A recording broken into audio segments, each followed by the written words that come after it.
Okay friends, to get started on our Upstream O2 sensor, you're going to find that there's one on the driver's side bank and there's going to be one on the passenger side bank. The process is going to be about the same for either side.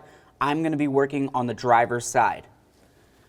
One of the first things that I always like to do is disconnect the wiring for it. If you look right along here, you're going to see a gray harness. Use your small pocket screwdriver, or you can of course use your thumb if you wanted to.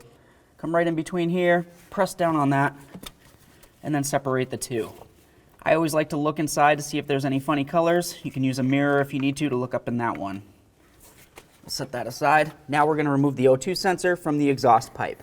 Next, you're going to need a socket that looks like this. This is an O2 sensor socket, and you can see that it has a slot right there. I'm going to come right over the wire and put that right onto the O2 sensor itself. Now I'm going to use my ratchet, and I'm going to turn that counterclockwise and remove it from the exhaust.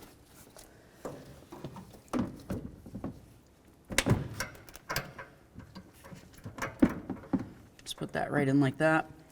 A lot of times with your ratchet, if you're lucky enough, you can get it to come out and through towards that wheel well.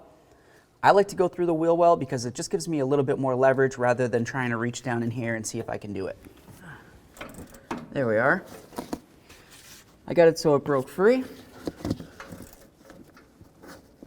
Once you have it loose, you should be able to unscrew it. There it is, friends. Now it's going to be time to put in our new Upstream O2 sensor. You're going to notice that on the threads there should be a little bit of never sees. Leave that on there, but be careful not to get it on the sensing agent down at the end. I'm just going to start this in by hand, which is very important to always start things in by hand. That way there you can make sure it's not going to cross thread in.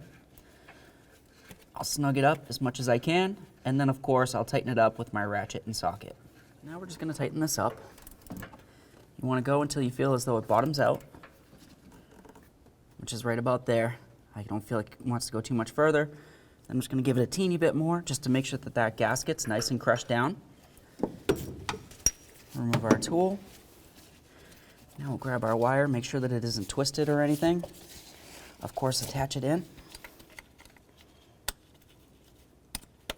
Should click in, give it a nice tug to make sure it's secure.